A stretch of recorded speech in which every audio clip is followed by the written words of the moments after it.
Let's start with Sega Genesis. First up is James Pond 3. This completes the trilogy of James Pond games. I owned the first one growing up, never played the second or third one. The third one is really strange because the gameplay is completely different from the first two games. Suddenly, James Pond, who is a fish by the way, has grown legs and is just running all over the place. I think the developer was heavily influenced and inspired by Sonic the Hedgehog, but come on, a fish running on land just doesn't really make sense. It's a hard left turn in the James Pond series. James Pond 3 Operation Starfish is valued at $18.37. I paid $15 and created a profit of $3.37. Next game for Genesis is Cool Spot. For anyone alive in the 90s, you will remember Cool Spot as the mascot for 7-Up. And it's very strange that he had his own game. The 90s, man, so many mascots had their own video games. This wasn't a reskinning of a different game. This is its own complete game. 7-Up has its own game.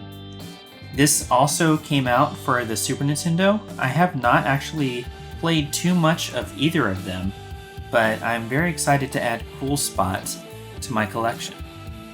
Cool Spot is valued at $19.99. I got this for $19.99. Solid deal.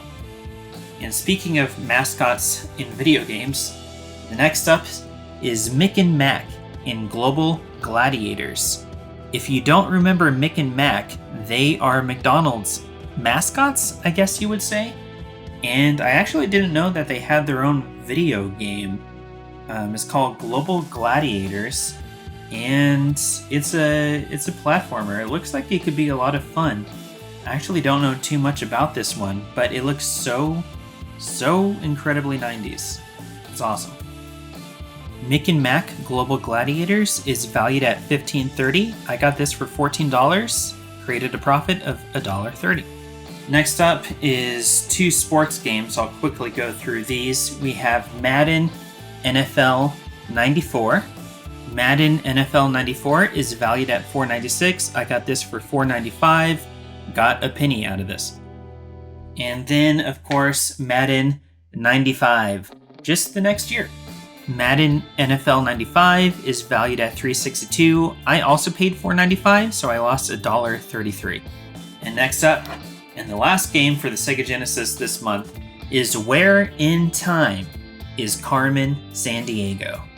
I don't know what happened to this franchise over the years, but I was all about this in the early 90s. She had computer games, she had games on Sega Genesis, and they even had that TV show. I think it was on PBS with Rockapella, and it was awesome. Where in Time is Carmen Sandiego is valued at $14.69. I got this for $12.95, created a profit of $1.74. And that is it for the Sega Genesis this month, so now let's turn our attention to the Super Nintendo.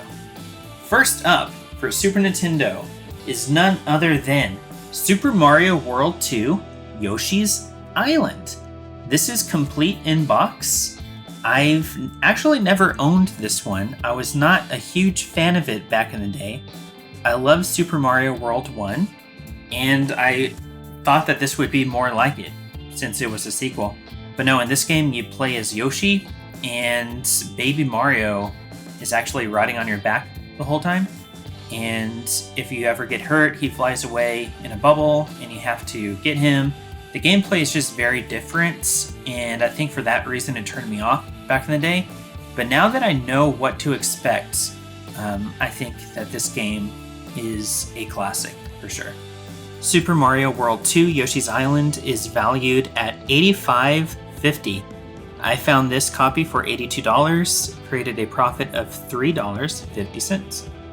Next up for Super Nintendo is Super Punch-Out! Look at this, complete in box. So excited to own this one, never owned it before.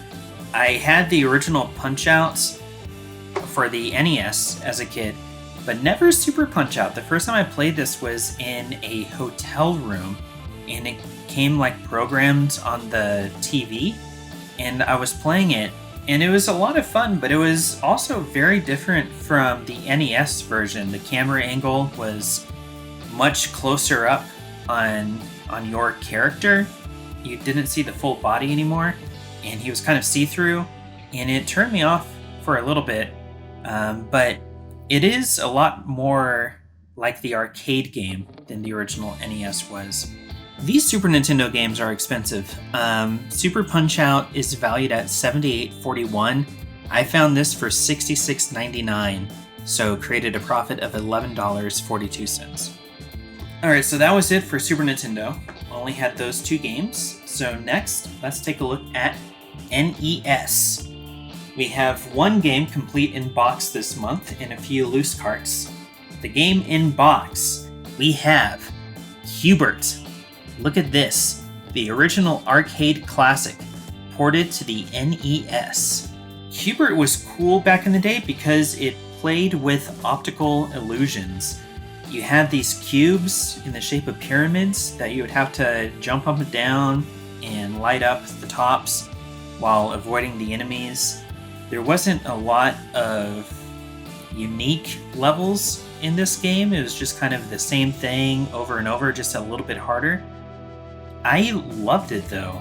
I really don't know what happened to this franchise after the NES, but I think that they could do a lot with this. Just bring back optical illusions and just amp it up. Where's Q*bert? Bring Q*bert back.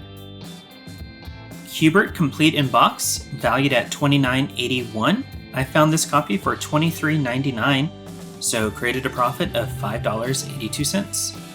Alright, we have some loose carts on the NES. We got 4 loose carts, so let's go through these. First one is not Castlevania, it is Castle Quest. Is Castle Quest different than Castlevania? Oh hell yeah. Oh hell yeah. This game is more of a puzzle game, and it's not really scary, I wouldn't say. I don't know if it's trying to be, but you're this knight or a prince or something, and you're going through these 2-screen stages trying to get to the other side while defeating these enemies. It doesn't look like the best game. It looks like a very early NES style. But I'm sure it has its fan base. Castle Quest Loose is valued at $7.70. I paid $7.95, so I lost 25 cents. Next up is probably one of the pinkest NES games, and that is Heavy Shredded. What are we shredding, you ask? The slopes. This is a snowboarding game, or a skiing game. You're going to be going down snowy hills over and over and over again. The graphics actually look pretty nice on this one. Pretty fluid animation. And I haven't played this, but I am to understand that it's a little bit of a challenge. You can either traverse rough terrain or go through half-pipe style courses trying to do tricks. Just seems like a good time. Heavy Shredded is valued at $5.65. I paid $4.95, so got a good deal, 70 cents. The next game is super intense, and that is To the Earth. To the Earth is a light gun game for the NES, and it is not your father's Duck Hunt.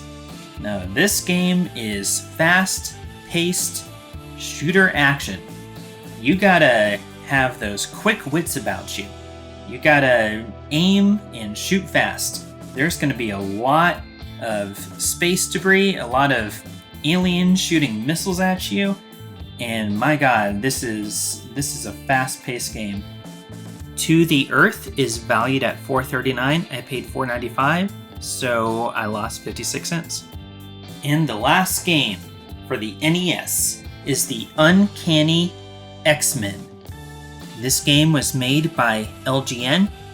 I know that is going to be controversial for a few of you who don't appreciate their games. And this one doesn't look like it's gonna win any hearts over. I love the X-Men. I've always been a big Marvel fan. In the 90s, Marvel basically was the X-Men for me. I loved the cartoons at the time. I didn't own this. I'm sure I would have loved it as a kid, but it looks pretty rough to go back to these days. The Uncanny X-Men is valued at $11.99. I got a great deal on this. I got it for $4.99. I created a profit of $7. Alright, so that was the NES. Next up, let's do this quick. Sega Dreamcast. For the Sega Dreamcast, we got one game, and that is Grand Theft Auto 2. This was the game that came out right before the franchise blew up. This was still a top-down style game, but all the classic elements of Grand Theft Auto are here, and it won't be till the next game in which this franchise really takes off. Grand Theft Auto 2 is valued at $46.88. I got this for $39.99, created a profit of $6.89. Let's turn our attention to the GameCube, and we have long time coming, Luigi's Mansion. Long time coming on this one.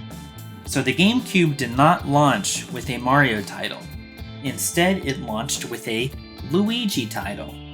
And I was very confused as a teenager at the time. Where is my Mario game? What is this Luigi game? Why is he hunting ghosts?